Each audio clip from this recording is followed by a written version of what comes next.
दोस्तों 498 आईपीसी की वजह से हस्बैंड के रिलेटिव, हस्बैंड के फैमिली मेंबर, ये सारे लोग बहुत ज़्यादा परेशान हो चुके हैं। इतने परेशान हो चुके हैं कि बहुत से लोग तो आत्महत्या तक कर लिए हैं, सुसाइड तक कर लिए हैं, क्योंकि उनके साथ में बहुत ज़्यादा हरासमेंट हुआ है, बहुत ज़्यादा टॉर्चर हुआ है, दर दर की उनको ठोकरें खानी पड़ी है, हर स्टेप के ऊपर उनके साथ में स्ट्रगल हुआ है।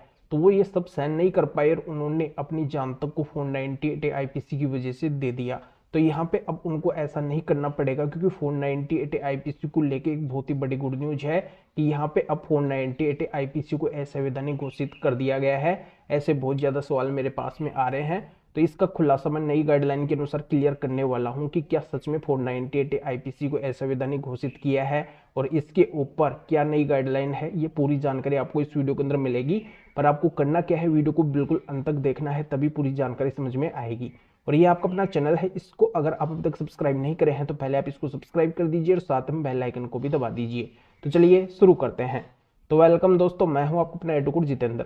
तो दोस्तों इस बात का आपको अच्छे से पता है कि जब 498 आईपीसी का केस होता है तो पुलिस की प्रताड़ना बहुत ज़्यादा हस्बैंड के रिलेटिव, फैमिली मेंबर, इन सारे लोगों के साथ में होती है और यहाँ पे उनकी अरेस्टिंग भी हो जाती है।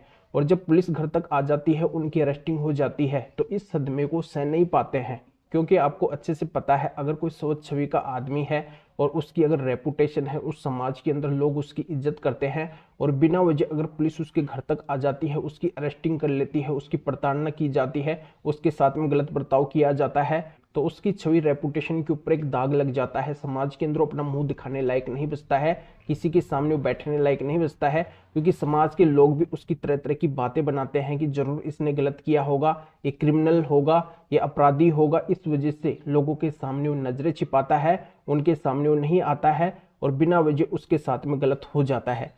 तो यहाँ पे इन सभी को देखते हुए आपने देखे होंगे हाल ही के अंदर ऐसे बहुत ज़्यादा जजमेंट आए हैं जो सुप्रीम कोर्ट के आए हैं, और उनके अंदर सुप्रीम कोर्ट ने 498 आईपीसी को लेके हस्बैंड के फेवर के अंदर डिसीजन दिए हैं कि आजकल महिलाओं के द्वारा, पत्नियों के द्वारा 498 का दुरुपयोग किया जा रहा है। और इसको लेके अभी भारत सरकार ने भी एक नया कानून लागू किया है। अब 498 आईपीसी को पूरी तरह से खत्म कर दिया है। आपको पता है कि अब 498 का केस भविष्य के अंदर दर्ज नहीं होगा। 1 जुलाई सन 2024 से 498 आईपीसी की जगह अब नया सेक्शन आ गया है, तो 498 सेक्शन में तो केस दर्ज बिल्कुल भी नहीं होगा। तो यहाँ पे मैं क्लियर कर देता हूँ कि जो बार बार मेरे पास में सवाल आ रहे हैं कि क्या सर सच में 498 आईपीसी को असंवैधानिक घोषित कर दिया है, तो इसका उत्तर यहाँ पे मैं दे देता हूँ कि अभी 498 आईपीसी को असंवैधानिक घोषित नहीं किया गया है। और अभी अगर वर्तमान समय के अंदर पत्नी केस दर्ज करवाने के लिए जाती है 498 आईपीसी का, नई गाइडलाइन के अनुसार पत्नी का केस दर्ज नहीं होगा, क्योंकि यहाँ पे पत्नी को पहले साबित करना होगा कि उसके साथ में क्रूरल्टी किसने की है, उसके साथ में गलत किसने किया है, किस तारीख पे किया है, किस समय के ऊपर किया है, किस स्थान के ऊपर किया है और क्या क्रूरल्टी की गई है। ये सारा खुलासा पत्नी को करना होगा, इसका एविडेंस पत्नी को पहले ही देना होगा। अगर वहां पे साबित हो जाता है कि सच में पत्नी के साथ में इसने गलत किया है, तभी पत्नी मुकदमा दर्ज करवा सकेगी, केस करवा सकेगी, एफआईआर करवा सकेगी, अन्यथा पत्नी का केस दर्ज नहीं होगा।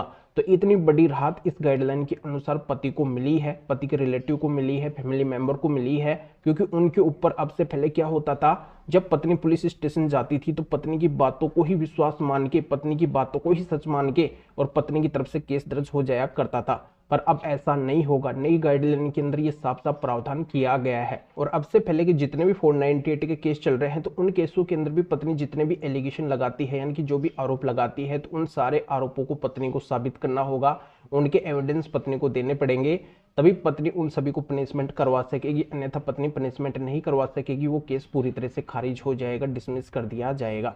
तो ये जानकारी आपके अच्छे से समझ में आ गई होगी।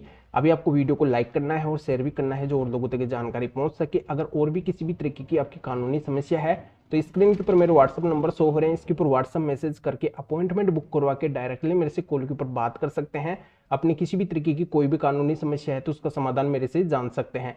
तो इस महत्वपूर्ण गाइडलाइन का लिंक इस वीडियो को डिस्क्रिप्शन के अंदर दिया गया है। डिस्क्रिप्शन में जाकर इस गाइडलाइन के बारे में आप जान सकते हैं कि मामला क्या है, और भी बातें आपके अच्छे से समझ में आ जाएगी। तो फिर आगे मिलेंगे आपसे नए वीडियो नए टॉपिक के साथ में। आप सभी का बहुत बहुत धन्यवाद।